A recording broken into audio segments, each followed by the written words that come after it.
Warm greetings to all of you. I am Hemalata. Welcome to my channel Empire English. Today's topic is adverbs of frequency.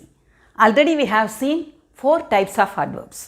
Adverbs of manner, adverbs of place, adverbs of time and adverbs of degree.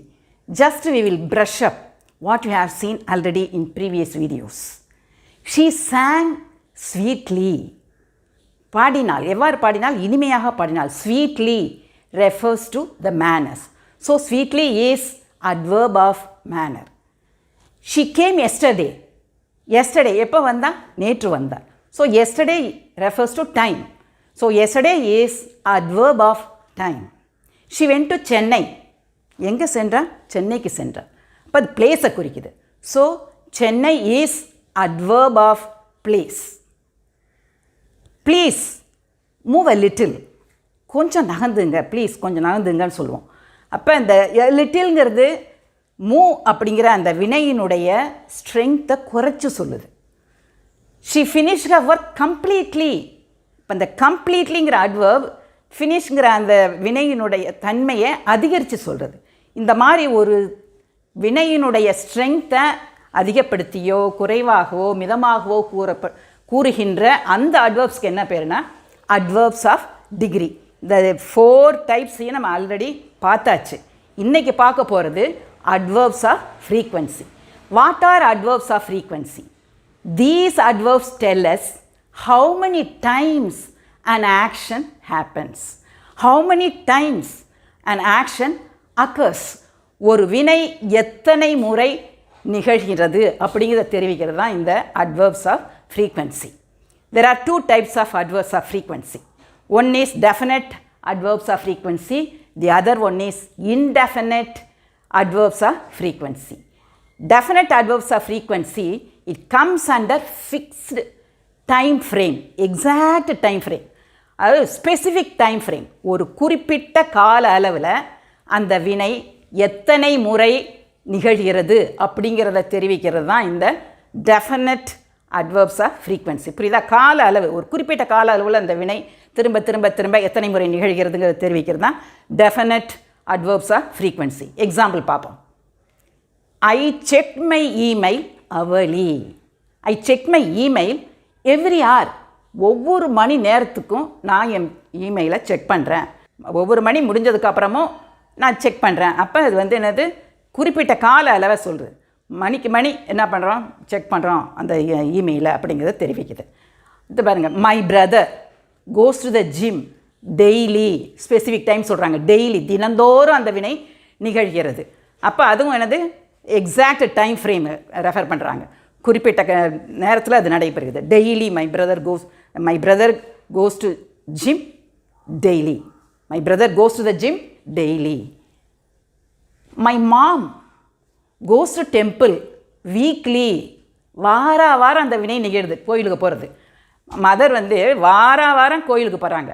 My mother cos to the temple every Friday. Every அதையும் சொல்லலாம், time specific டைமை தான் refer பண்ணுது. Every Friday ஒவ்வொரு வெள்ளிக்கிழமையும் கோயிலுக்கு போகிறாங்க. Weekly. This magazine is published fortnightly. 2 வாரத்துக்கு ஒரு முறை இந்த மேகசின் இந்த பத்திரிகை வெளியிடப்படுகிறது அப்படின்னு சொல்லும்பொழுது குறிப்பிட்ட கால அளவு தான். ஃபோர்ட்நைட்லி அப்படிங்கிறது குறிப்பிட்ட கால அளவை தெரிவிக்குது அந்த adverb. Next, employees are paid monthly. மாதம் அந்த ஒர்க்கர்ஸுக்கு சம்பளம் கொடுக்கப்படுகிறது அப்படிங்கும்போது அதுவும் என்னது குறிப்பிட்ட கால எவ்ரி மந்த். ஒவ்வொரு மாதமும் அந்த வினை நிகழுது. சம்பளம் கொடுக்கப்படுவது ஒவ்வொரு மாதமும் நிகழுது. அதனால் இந்த மந்த்லிங்கிறது definite adverb of frequency. Every that is examinations. Examinations are conducted annually. Examinations are conducted yearly. They are held yearly. அது பரீட்சை தேர்வுகள் நடத்தப்படுகின்றன. ஒவ்வொரு வருடமும் நடத்தப்படுகின்றன. அதுவும் குறிப்பிட்ட கால அளவு. ஒவ்வொரு வருடமும் அப்படின்னு குறிப்பிட்ட கால அளவை தெரிவிக்கிறதுனால இந்த இயர்லி ஆனுவலி இதுவும் என்ன அப்படின்னு சொன்னால் டெஃபினட் அட்வர்ப் ஆஃப் ஃப்ரீக்வன்சி. இப்போ இந்த weekly, monthly, hourly, fortnightly, yearly இதெல்லாம் வந்து டைம் பேஸ்டு அட்வர்ப். இது நியூமரிக்கல் பேஸ்டு அட்வர்பும் இருக்குது, ஃப்ரேசல் பேஸ்டு அட்வர்பும் இருக்குது. அது எப்படின்னா நம்பராக வரும். Once, twice, thrice. Once in a month, twice in a year, thrice in a day, அந்த மாதிரி வரும். அது வந்து நம்பரை குறிக்குது அந்த அட்வர்பு. பாருங்கள், ஐ மெட் ஹர் ஒன்ஸ், நான் ஒரு தடவை அவங்கள பார்த்துருக்கேன், சந்திச்சிருக்கேன் அப்படிங்கும்போது ஐ மெட் ஹர் ஒன்ஸ். ஐ கால்டு ஹர் ட்வைஸ், 2 தடவை அழைத்தேன் அப்படி சொல்லும்பொழுது கால்டு ஹர் ட்வைஸ். இந்த ட்வைஸுங்கிறது அட்வர்ப் ஆஃப் ஃப்ரீக்வன்சி தான்.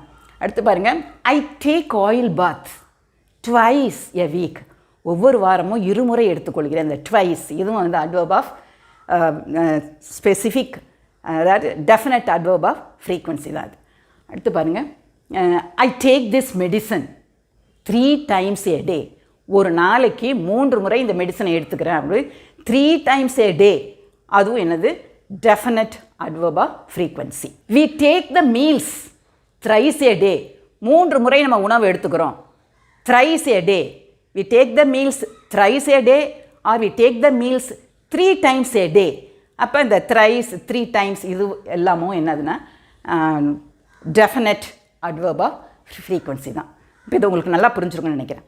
அடுத்து position of this definite adverb of frequency எங்கே போடுறது ஒரு சென்டென்ஸில் அப்படின்னா, usually at the end of the sentence தான் இதை நம்ம யூஸ் பண்ணுவோம். Daily, monthly, yearly, annually, once in a month, twice, thrice, இதெல்லாம் வந்து at the end of the சென்டென்ஸில் தான் நம்ம போடுவோம். அதுதான் அதனுடைய position. Next indefinite adverb of ஃப்ரீக்வன்சியை பார்ப்போம். இதுக்கு வந்து no exact time frame, no specific time frame, ஒரு ஃபிக்ஸட் டைம் ஃப்ரேம் கிடையாது. ஒரு ஜென்ரலாக சொல்கிறது, 1 மாதத்துக்குள்ளே, 2 மாதத்துக்குள்ளே, 1 வருஷத்துக்குள்ள, அப்படிலாம் எதுவுமே கிடையாது. பொதுவாக சொல்லுவோம். அந்த மாதிரி சொல்கிற அட்வர்ப்ஸை என்ன சொல்லுவோம், அந்த வினை பொதுப்படையாக நிகழும், குறிப்பிட்ட கால அளவில் நிகழாது.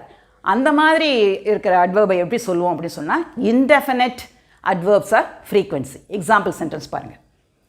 ஐ always love my country, I always love my country. பொதுவாக தான் சொல்கிறோம், இந்த மாதத்துக்குள்ளே, இந்த வருஷத்துக்குள்ளே அப்படிலாம் கிடையாது. அதனால் இது ஆல்வேஸ் அப்படிங்கிறது இன்டெஃபினட் அட்வர்ப் ஆஃப் ஃப்ரீக்வன்சி. இது 100%, ஆல்வேஸ் அப்படின்னா 100% ரெப்படிஷன், அந்த வினை தொடர்ந்து நிகழ்ந்துகிட்டே இருக்கும், எப்போ ஸ்டாப் ஆகாது. அப்படிங்கும்போது ஆல்வேஸை யூஸ் பண்ணுவோம் 100%. இதுவே இந்த வினை நிகழவே இல்லை அப்படின்னா நெவர் அப்படின்னு சொல்லுவோம். அது வேணால் 0%, ரெப்படிஷன் என்ன 0ன்னு வச்சுக்கலாம். இது இன்பிட்வீன், இந்த 100% 0% இன்பிட்வீனில் நம்ம வேரியஸ் இன்டெஃபினட் அட்வர்ப்ஸை நம்ம யூஸ் பண்ணுறோம். பாருங்கள், இப்போ ஆல்வேஸ்னு சொன்னது உங்களுக்கு தெரியலையா? எப்பொழுதுமே I always respect my parents, I always go to my office in time, கரெக்டான டயத்துக்கு எப்பொழுதும் போவேன், அதில் எந்தவித மாற்றமே இல்லை அப்படிங்கும்போது ஆல்வேஸை யூஸ் பண்ணுறோம். அடுத்து பாருங்கள், ஐ யூஸ்வலி, யூஸ்வலி இதுவும் இன்டெஃபினட் அட்வர்ப் தான். ஐ usually get up at 5 o'clock in the morning. Usually அப்படின்னா வழக்கமாக, நான் அதுக்கும் ஃபிக்ஸட் டைம் ஃப்ரேம் கிடையாது, வழக்கமாக நான் 5 மணிக்கு எழுந்திருக்கிறேன் காலையில் அப்படின்போது usually, I usually get up at 5 o'clock in the morning. I generally drink coffee in the morning, I normally drink coffee in the morning. ஜென்ரலினா பொதுவாக நான் காலையில் எழுந்தோடனே காஃபி குடிப்பேன் அப்படிங்கிறத எப்படி சொல்லலாம், பொதுவாக அதுவும் ஃபிக்ஸட் டைம் கிடையாது. அப்போ I normally, both have the same meaning தான். I normally drink coffee in the morning or I generally drink coffee in the morning. அடுத்து இது பர்சன்டேஜில் பார்த்தீங்கன்னா ஆல்வேஸ் 100% அப்படின்னா யூஸ்வலியே ஒரு 90%, ரெப்படிஷன் 90% நடக்குதுன்னு வச்சுக்கலாம். அடுத்தது ஜென்ரலி, நார்மலி, அதுக்கு ரெப்படிஷன் எவ்வளோ ஆகுதுன்னா 80% வச்சுக்கலாம். அடுத்தது பாருங்கள், ஆஃபன், ஆஃபன்னா அடிக்கடி, ஃப்ரீக்வெண்ட்லி அதுவும் மீனிங் என்னென்னா அடிக்கடி தான், ஃப்ரீக்வெண்ட்லி யூஸ் பண்ணலாம், அப்படி இல்லைன்னா ஆஃபனாக யூஸ் பண்ணலாம். She goes to the movie, she frequently goes to the movies, she frequently goes to the movies, அடிக்கடி அவ சினிமாவுக்கு போகிறா. she often goes to the movies, அது ஏதாவது மீனிங் தான் சேம்னு சொல்லிட்டோம் இல்லையா? அதனால் அடிக்கடி சினிமாவுக்கு போகிறா அப்படின்னு சொல்லும்போது she often goes to the movies, நான் she frequently goes to the movies. இதுக்கு வந்து எப்படின்னா ஒரு 70% கொடுக்கலாம் இந்த ஆஃபன். இது ஆஃபன்னாக்கா 70% இந்த ரெப்படிஷன் நடக்குது அப்படின்னு. அடுத்தது சம்டைம்ஸ், சம்டைம்ஸ் அப்படின்னா சில நேரங்களில், குறிப்பிட்ட டைம் கிடையாது, சில நேரங்களில். ஐ சம்டைம்ஸ் ப்ளே டென்னிஸ், நான் சில சமயம் என்ன பண்ணுவேன், டென்னிஸ் விளையாடுவேன், ஒரு 50% ரெப்படிஷனை கொடுக்கலாம். I sometimes play tennis. Occasionally, அக்கேஷ்னலினா எப்போவாச்சும், ரொம்ப ரேராக, ரொம்ப அக்கேஷ்னலாக எப்போவாச்சும் விளையாடுவேன். சம்டைம்ஸ்னால் சில நேரங்களில் விளையாடுவேன். அக்கேஷ்னலினா அதை விட இது ஒரு 40% கொடுக்கலாம் ரெப்படிஷன். ஐ occasionally play chess. எப்பாச்சும் நான் செஸ் விளையாடுவேன். அடுத்து இப்போ நான் சொல்ல போகிறது எல்லாமே பார்த்தீங்கன்னா நெகட்டிவ் அட்வர்ப்ஸ். எதெல்லாம் நெகட்டிவ் அட்வர்ப்ஸ்னு பார்த்தீங்கன்னா seldom, rarely, hardly ever, scarcely, never ஏற்கனவே பார்த்தோம் never, இதெல்லாம் நெகட்டிவ் அட்வர்ப்ஸ். இதில் நாட்டு சேர்ந்து இல்லை, but still they convey negative meaning. First இதை பார்ப்போம். seldom. I seldom eat junk food. seldom அப்படின்னா ஆல்மோஸ்ட் நாட் அப்படின்னு தான் அர்த்தம். seldom நான் வந்து ஜங்க் ஃபுட்டு, அன்ஹெல்த்தி ஃபுட்டு சாப்பிட்றது கிடையாது. seldom eat அப்படின்னாக்கா சாப்பிட்றது கிடையாது, பட் எப்பாச்சும் ஒரு தடவை சாப்பிட்லாம். அப்போ இந்த நான் இப்போ சொன்ன இந்த அட்வர்ப்ஸ் எல்லாமே seldom, hardly ever, scarcely இதெல்லாம் பார்த்தீங்கன்னா ரெப்படிஷன் 10% to 5% ரெப்படிஷன் நடக்கலாம். எப்பாச்சும் ஒரு தடவை நடக்கலாம். அப்போ அந்த மாதிரி டைத்தில் நம்ம என்ன யூஸ் பண்ணுறோம்? seldom. I seldom eat junk food. She seldom talks to her neighbors. நெய்பர்ஸ்கிட்ட பேசவே மாட்டான். பேசினா என்னைக்காச்சும் ஒரு நாளைக்கு தான் பேசணும். அப்படிங்கும்போது she seldom talks to her neighbors. எப்பாச்சும் உதவி வேணால் செய்யலாம். அப்படிங்கும்போது இந்த செல்டத்தை யூஸ் பண்ணுறோம். அதான் ஆல்மோஸ்ட் நாட் அப்படிங்கிற மீனிங் தான். அடுத்து பாருங்கள், I rarely read English novels. Rarely ரொம்ப அரிது, ரொம்ப படித்தது கிடையாது, எப்பாச்சும் வேணால் படிச்சிருக்கலாம். அப்படிங்கும்போது I rarely read English novels. I hardly eat meat. Meat நான் சாப்பிடவே மாட்டேன். அப்படின்னா டோட்டலாக 100% கிடையாது, பட் ஒரு certain percentage, very very minimum percentage வந்து சாப்பிட்லாங்கும்போது I hardly ever eat meat. I scarcely believe. என்னால் அதை நம்பவே முடியல. எதை நம்ப முடியல? That he had pass the IAS examination. அவன் ஐஏஎஸ் எக்ஸாமினேஷன் பாஸ் பண்ணாங்கிறத என்னால் நம்பவே முடியல அப்படின்னு சொல்லும்போது ஏதோ கொஞ்சம் தான் நம்பிக்கை இருக்குது. சுத்தமாக இல்லை, சுத்தமாக சொல்ல முடியாது ஜீரோன்னு, பட் கொஞ்சம் இருக்குது. பட் மோஸ்ட்லி மேஜர் பார்ட் அவர் நம்பவே முடியல. அப்படிங்கும்போது I scarcely believe that he had pass the IAS examination. Never, நெவர்னா 0%, சுத்தமாக அந்த வினை நிகழவே நிகழாது, ரெப்படிஷனே கிடையாது. அப்படிங்கும்போது நம்ம வந்து நெவரை யூஸ் பண்ணுறோம். I never go late to my office. இப்போ உங்களுக்கு இது புரிஞ்சிருக்குன்னு நினைக்கிறேன். அடுத்து பொசிஷன் ஆஃப் இன்டெஃபினட் அட்வர்ப்ஸ்னு பார்த்தீங்கன்னா எந்த இடத்துல போடுவோம் அப்படின்னாக்கா யூஸ்வலாக சப்ஜெக்ட் அண்ட் மெயின் வேர்புக்கு நடுவில் வருது. I always go to my office in time. I subject, go main verb. இந்த ஐக்கும் கோக்கும் எஸ் வி நடுவில் இதை யூஸ் பண்ணுறோம். I usually get up at 5 o'clock in the morning. I அடுத்து யூஸ்வலி கெட் அப், அது வேர்பு வருது. அப்போ சப்ஜெக்ட்டுக்கும் வேர்புக்கும் மெயின் வேர்புக்கும் நடுவில் நம்ம யூஸ் பண்ணுறோம். சம் அட்வர்ப்ஸை பிகினிங் ஆஃப் த சென்டென்ஸ்லையும் போட்டு எழுதலாம். இப்போ இந்த யூஸ்வலி, நார்மலி, அக்கேஷ்னலி, சம்டைம்ஸ் இதெல்லாம் ஃப்ரண்ட்லேயும் போட்டு வரும். Usually I get up at 5 o'clock in the morning. I usually get up at 5 o'clock in the morning அப்படின்னு சொல்லலாம். இல்லை usually get up at 5 o'clock in the morning அப்படின்னு சொல்லலாம். ஐ சம்டைம்ஸ் ப்ளே டென்னிஸ் அப்படின்னு சொல்லலாம்.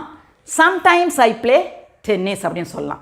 நிறைய சர்டன் அட்வர்ப்ஸை தான் நம்ம ஃப்ரண்ட்லேயும் போட்டு எழுதலாம், பிகினிங் ஆஃப் சென்டென்ஸ்லையும் எழுதலாம். அடுத்து இன்பிட்வீன் சப்ஜெக்ட் அண்ட் மெயின் வேர்பும் எழுதலாம்.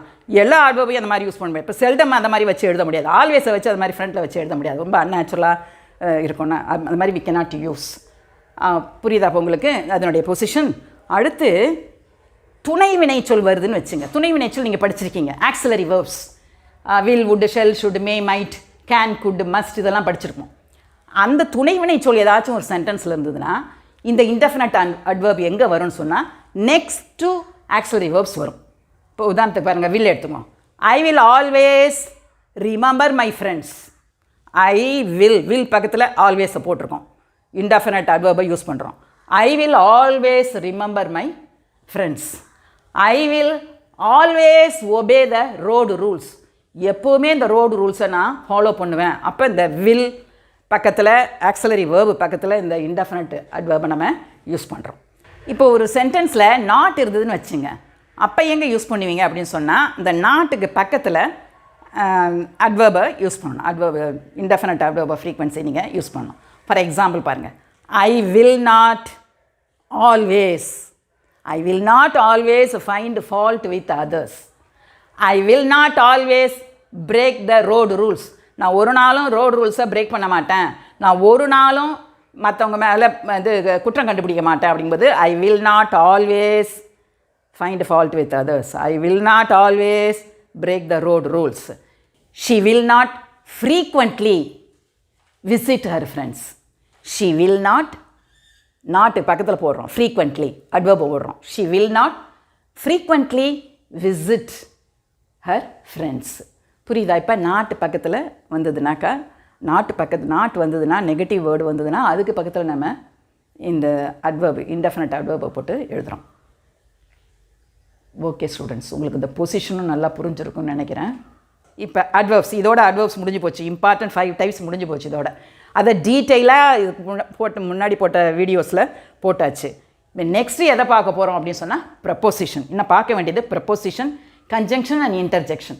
இதை மூணையும் முடிச்சதுக்கப்புறம் தான் நெக்ஸ்ட்டு சென்டென்ஸ் பேட்டர்ன், எப்படி ஒரு சென்டென்ஸை எழுதுறது அப்படிங்கிறத கற்றுக்கணும். Okay students, if you find this video useful, you share this video with others. Thank you very much for watching this video. We'll meet in the next video. Bye.